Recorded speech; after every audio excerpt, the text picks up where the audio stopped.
नमस्ते दोस्तों। चलिए आज बात करते हैं सिनेमा के इतिहास की, उस फिल्म की जिसने गैंगस्टर फिल्मों की परिभाषा ही हमेशा के लिए बदल दी। ये कहानी सिर्फ जुर्म और हिंसा की नहीं, बल्कि उससे कहीं ज्यादा परिवार, वफादारी, सम्मान और ताकत की है। ये कहानी है कॉर्लियान परिवार की। आज हम आपको सुनाएंगे फ्रांसिस फोर्ड कोपोला की 1972 की मास्टरपीस द गॉडफादर पार्ट 1 की पूरी कहानी। फिल्म की शुरुआत होती है 1945 के न्यूयॉर्क शहर से। एक अंधेरे कमरे में हम डॉन विटो कॉर्लियान को देखते हैं। कॉर्लियान परिवार के मुखिया, जिन्हें लोग इज्जत और डर से गॉडफादर कहते हैं। आज उनकी बेटी की शादी का दिन है और सिसिली की परंपरा के मुताबिक इस दिन कोई भी डॉन से मदद मांगने आए तो वो उसे खाली हाथ नहीं लौटाते। उनके सामने एक आदमी अमेरिगो बोनासेरा कांपती हुई आवाज में अपनी कहानी सुना रहा है। वो कहता है, मैं अमेरिका में यकीन रखता हूँ। उसने अपनी जिंदगी ईमानदारी से जी, लेकिन कुछ लड़कों ने उसकी बेटी के साथ जबरदस्ती की और उसे बुरी तरह पीटा। कानून ने उसे इंसाफ नहीं दिया और जज ने उन लड़कों को आजाद छोड़ दिया। डॉन विटो अपनी गोद में एक बिल्ली को सहलाते हुए शांति से उसकी कहानी सुनते हैं। वो बोनासेरा से पूछते हैं, तुम मेरे पास पहले क्यों नहीं आए? डॉन उसे याद दिलाते हैं कि उसने कभी उनकी दोस्ती की परवाह नहीं की। वो पैसा नहीं, इज्जत और दोस्ती चाहते हैं। बोनासेरा को अपनी गलती का एहसास होता है और वो झुक कर कहता है, बी माई फ्रेंड गॉडफादर। अब डॉन विटो मदद के लिए तैयार है। वो अपने सलाहकार टॉम हैगन से कहते हैं कि ये काम कुछ भरोसेमंद लोगों को दिया जाए। वो साफ कहते हैं, वी आर नॉट मर्डरर्स, मतलब उन लड़कों को सिर्फ उतना ही दर्द दिया जाए जितना उन्होंने बोनासेरा की बेटी को दिया था। अंधेरी कमरे से बाहर आते ही हमें एक बिल्कुल अलग दुनिया दिखती है। कॉर्लियान मैंसन के बाहर एक शानदार शादी का जश्न चल रहा है। डॉन की बेटी कोनी कॉर्लियान की शादी कार्लो रिज्जी से हो रही है। यही हमारी मुलाकात कॉर्लियान परिवार के बाकी सदस्यों से होती है। सबसे पहले है सेंटिनो सनी कॉर्लियान, डॉन का सबसे बड़ा बेटा, जिसका खून हमेशा खौलता रहता है।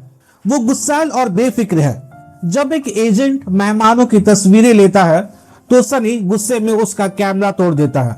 इससे पता चलता है कि सनी ताकत दिखाने में यकीन रखता है और उसका गुस्सा ही उसकी सबसे बड़ी कमजोरी है। फिर है फ्रेडो कॉर्लियान, मंझला बेटा, जो थोड़ा कमजोर और भीड़ में खोया हुआ लगता है। और फिर एंट्री होती है फिल्म के हीरो माइकल कॉर्लियान की। वो अपनी अमेरिकन गर्लफ्रेंड की एडम्स के साथ आता है। माइकल आर्मी की यूनिफॉर्म में है, एक सजा हुआ वार हीरो। वो अपने परिवार से प्यार तो करता है, लेकिन उनके बिजनेस से खुद को बिल्कुल अलग रखता है। वो के से कहता भी है, दैट्स माई फैमिली के, इट्स नॉट मी। के इस माफिया दुनिया से अनजान है। माइकल उसे अपने पिता के एक खतरनाक आदमी लूका ब्रासी की कहानी सुनाता है। वो बताता है कि कैसे उसके पिता ने एक बैंड लीडर को एक ऐसा ऑफर दिया था जिसे वो मना नहीं कर सका। डॉन ने बैंड लीडर के कनपट्टी पर बंदूक रखकर कहा था, या तो कॉन्ट्रैक्ट पर उसके साइन होंगे या उसका भेजा। यह सुनकर के हैरान रह जाती है। माइकल मुस्कुराता है, लेकिन उसकी मुस्कान के पीछे एक ऐसी सच्चाई छिपी है जिसे वो खुद भी स्वीकार नहीं करना चाहता। इसी बीच डॉन का गॉडसन मशहूर सिंगर जॉनी फॉन्टेन अपनी परेशानी लेकर आता है। उसे हॉलीवुड की एक बड़ी फिल्म में रोल चाहिए, लेकिन स्टूडियो का हेड जैक वोल्ज उसे मना कर रहा है। डॉन उसे डांटते हैं और यकीन दिलाते हैं कि उसे वो रोल मिलेगा। टॉम हैगन लॉस एंजलिस पहुंचकर स्टूडियो हेड जैक वोल्ज से मिलता है। वोल्ज एक घमंडी आदमी है। वो जॉनी फॉन्टेन को रोल देने से साफ इनकार कर देता है, क्योंकि जॉनी ने उसकी एक नई एक्ट्रेस को बर्बाद किया था। वो टॉम को अपना बेशकीमती घोड़ा खार्तूम दिखाता है, जिसकी कीमत $6 लाख है।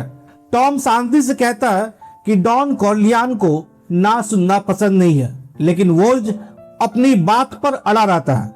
अगली सुबह जैक वोल्ज जब अपने आलीशान बिस्तर पर उठता है तो बिस्तर खून से लथपथ होता है और उसके पैरों के पास पड़ा होता है उसके प्यारे घोड़े खार्तूम का कटा हुआ सिर। यह सीन हमें डॉन कॉर्लियान की ताकत का असली चेहरा दिखाता है। वो धमकी नहीं देते। कुछ ही दिनों में खबर आती है कि जॉनी फॉन्टेन को फिल्म में रोल मिल गया है। क्रिसमस का समय है। कॉर्लियान परिवार के ऑफिस में एक नया खिलाड़ी आता है, Virgil the truck Sollozzo.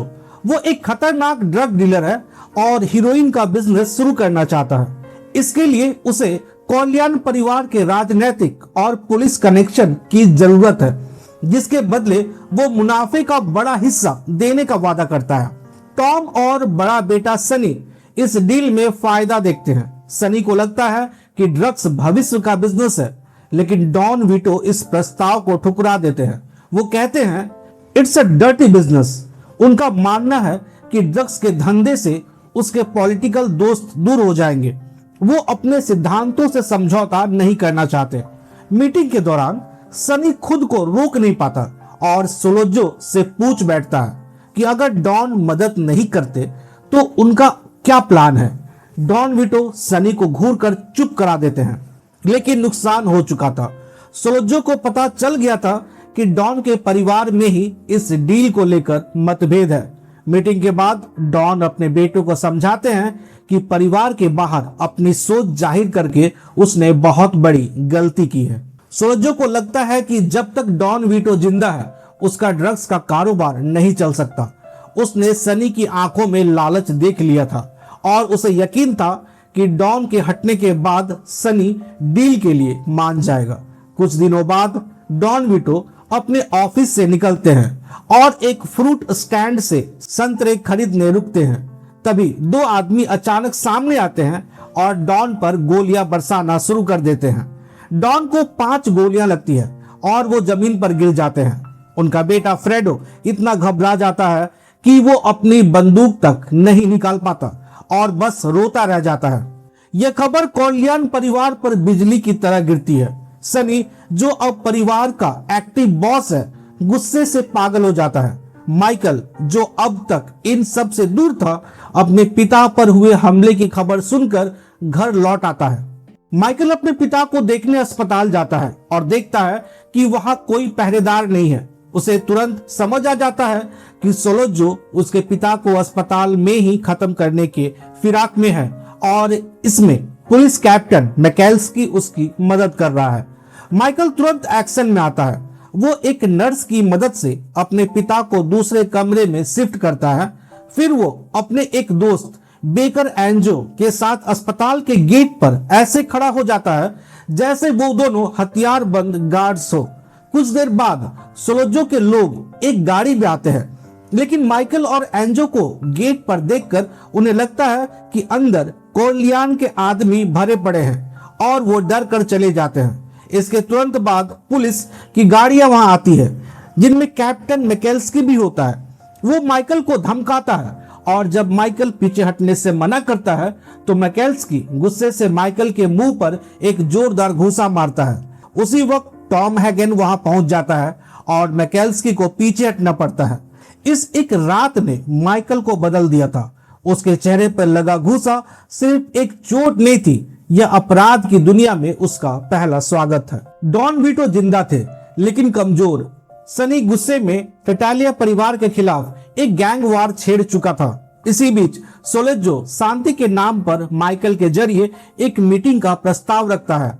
Sunny को लगता है कि यह एक जाल है, लेकिन टॉम हैगन समझता है कि सोलोजो के साथ कैप्टन मैकेल्स्की भी होगा और एक पुलिस कैप्टन को मारना मतलब सबसे दुश्मनी मोल लेना।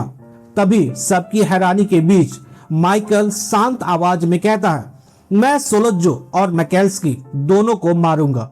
सनी और बाकी लोग उस पर हंसते हैं। उन्हें यकीन नहीं होता कि एक कॉलेज का लड़का ऐसा कर सकता है, लेकिन माइकल की आंखों में अब भोलापन नहीं था। वो कहता है कि मैकेल्स्की एक भ्रष्ट पुलिस वाला है। अगर वो इसके सबूत अखबार में लीक कर दे तो पुलिस खुद मैकेल्स्की से पल्ला झाड़ लेगी। उसका प्लान इतना सटीक था कि सब हैरान रह गए। सनी को एहसास हुआ कि उसका छोटा भाई अब बच्चा नहीं रहा। प्लान फाइनल हो जाता है। मीटिंग ब्रोंक्स के एक छोटे से इटालियन रेस्टोरेंट में तय होती है। माइकल, सोलोजो और मैकेल्स्की एक टेबल पर बैठते हैं। बातचीत के दौरान माइकल कहता है कि उसे बाथरूम जाना है। बाथरूम में टॉयलेट टैंक के पीछे टेप से एक बंदूक छिपाई हुई थी। माइकल बंदूक उठाता है, उसके हाथ कांप रहे हैं। वो शीशे में खुद को देखता है, शायद आखिरी बार उस लड़के को जो इस दुनिया से दूर भागना चाहता था। वो गहरी सांस लेकर वापस अपनी टेबल पर आता है। बाहर से गुजरती ट्रेन का शोर बढ़ता जाता है। सोलोजो अभी भी बात कर रहा है, लेकिन माइकल को अब कुछ सुनाई नहीं दे रहा है। और फिर जैसे ही ट्रेन का शोर सबसे तेज होता है, माइकल अचानक खड़े होकर बंदूक निकालता है और सोलोजो के सिर में गोली मार देता है। अगली गोली मैकेल्स्की के माथे के बीचों बीच लगती है। दोनों मौके पर ही ढेर हो जाते हैं। माइकल बंदूक वहीं फेंक कर बाहर निकल जाता है। वो एक ऐसी रेखा पार कर चुका था जहां से वापसी मुमकिन नहीं थी। वार हीरो माइकल कॉर्लियान अब एक कातिल बन चुका था। एक पुलिस कैप्टन को मारने के बाद माइकल को तुरंत सिसिली भेज दिया जाता है, जो कॉर्लियान परिवार का पुश्तैनी घर था। न्यूयॉर्क की हिंसा से दूर सिसिली की खूबसूरत वादियों में माइकल एक नई जिंदगी जीने की कोशिश करता है। यही उसकी मुलाकात एक खूबसूरत लड़की अपोलोनिया से होती है और उसे पहली नजर में उससे प्यार हो जाता है। वो पारंपरिक रिवाजों से अपोलोनिया से शादी कर लेता है। कुछ समय के लिए ऐसा लगता है कि माइकल ने अपनी पुरानी जिंदगी पीछे छोड़ दी है। वो अपोलोनिया के साथ बहुत खुश है, लेकिन उसके दुश्मन सिसिली तक पहुंच जाते हैं। एक दिन माइकल को मारने के लिए उसकी कार में बम लगाया जाता है, लेकिन उस दिन कार माइकल की जगह अपोलोनिया चला रही होती है।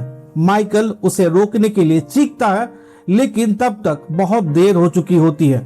उसकी आंखों के सामने कार एक जोरदार धमाके के साथ उड़ जाती है और अपोलोनिया की मौत हो जाती है। इस धमाके ने सिर्फ अपोलोनिया की जान नहीं ली, बल्कि माइकल के अंदर की सारी मासूमियत और उम्मीद को भी जलाकर राख कर दिया। अब उसके अंदर सिर्फ एक ही चीज बची थी, बदला। जिस वक्त माइकल सिसिली में था, न्यूयॉर्क में हालात बिगड़ चुके थे। सनी अब परिवार का मुखिया था, लेकिन उसका गर्म दिमाग परिवार की सबसे बड़ी कमजोरी बन गया था। उसकी बहन कोनी का पति कार्लो उसे रोज पीटता था।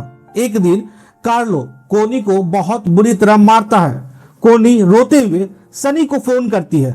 सनी आपे से बाहर हो जाता है और बिना सोचे समझे अकेले ही कार्लो को सबक सिखाने निकल पड़ता है।